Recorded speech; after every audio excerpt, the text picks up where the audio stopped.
Dear children, this video is about global warming and carbon footprint.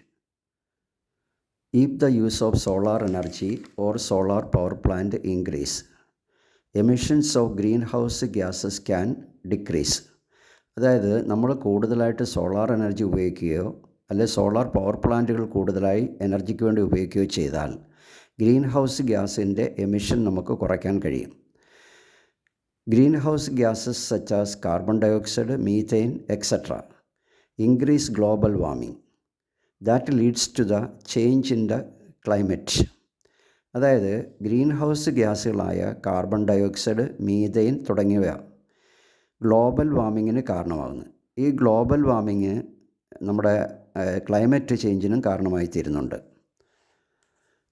അടുത്ത എന്താണ് നമുക്ക് carbon ഫുട് print എന്ന് നോക്കാം. The quantity of greenhouse gases emitted by the different activities of humans is converted and expressed as equivalent to the measure of carbon dioxide produced, and it is termed as carbon footprint. അതായത് ഹ്യൂമൻസിൻ്റെ പലതരത്തിലുള്ള activity മൂലം a lot of green house gas is producing, വളരെയധികം green house ഗ്യാസുകൾ ഉണ്ടാകുന്നുണ്ട്. ഈ green house ഗ്യാസുകളെല്ലാം കൂടെ നമുക്ക് മൊത്തത്തിൽ നമ്മളത് കാർബൺ ഡയോക്സൈഡിൻ്റെ അളവായിട്ട് കണക്കാക്കിയെടുക്കുന്നു. അപ്പം അത് ആ രീതിയിൽ അതിനെ എക്സ്പ്രസ് ചെയ്യുകയും മെഷർ ചെയ്യുകയും ചെയ്യുമ്പോൾ അതിനെയാണ് കാർബൺ ഫുട് പ്രിൻ്റ് എന്ന പേരിൽ അറിയപ്പെടുന്നത്. ഇനി ഒരു വ്യക്തി എന്ന രീതിയിൽ ഏതൊക്കെ രീതിയിൽ നമുക്ക് കാർബൺ ഫുട് പ്രിൻറ്റിനെ കുറയ്ക്കൊണ്ടുവരാൻ കഴിയുമെന്ന് നോക്കാം. അതായത് as A person we can reduce the use of carbon footprint. അതായത് കാർബൺ ഫുട് പ്രിൻറ്റിനെ നമുക്ക് റെഡ്യൂസ് ചെയ്യാനുള്ള മെത്തേഡ്സ് എന്തൊക്കെയാണ്? അതായത് ഇൻ ട്രാവൽ, അതായത് യാത്രകളിൽ നമുക്ക് കാർബൺ ഫുട് പ്രിൻറ്റിനെ കുറയ്ക്കുന്ന രീതിയിൽ, അതായത് സപ്പോസ് നമ്മൾ പബ്ലിക് ട്രാൻസ്പോർട്ട് യൂസ് ചെയ്യാം. രണ്ടായത് in daily activities such as exercise, അങ്ങനെയുള്ള എല്ലാ പ്രവർത്തനങ്ങളിലും നമ്മൾ ഈ പറഞ്ഞ ഗ്രീൻ ഹൗസ് ഗ്യാസ് ഉണ്ടാകാത്ത രീതിയിലുള്ള ആക്ടിവിറ്റിയിൽ ഏർപ്പെടുക. അതുപോലെ നമ്മൾ യൂസ് ചെയ്യുന്ന ക്ലോത്ത്സ്, അതുപോലെ നമ്മൾ യൂസ് ചെയ്യുന്ന food, the food we eat, അതുപോലെ how much waste we produced. ഇവിടെയൊക്കെ നമ്മൾ ശ്രദ്ധിച്ചാൽ നമുക്ക് ഈ ഗ്രീൻ ഹൗസ് ഗ്യാസുകളുടെ അളവ് കുറച്ചുകൊണ്ട് നമുക്കായിട്ട് കുറയ്ക്കാൻ കഴിയും. ഒരു വ്യക്തി എന്ന രീതിയിൽ നമുക്ക് കുറയ്ക്കാൻ കഴിയും. ഇനി ജനറലായിട്ട് ഏതൊക്കെ മെത്തേഡുകളാണ് ഗ്രീൻ ഹൗസ് ഗ്യാസ് നമുക്ക് കുറയ്ക്കാൻ കഴിയുന്നതെന്ന് നോക്കാം. ഗ്രീൻ ഹൗസ് ഗ്യാസ്, അതായത് കാർബൺ ഫുട് പ്രിൻറ്റിനെ റെഡ്യൂസ് ചെയ്യാനുള്ള മാർഗ്ഗങ്ങൾ എന്തൊക്കെയാണ്?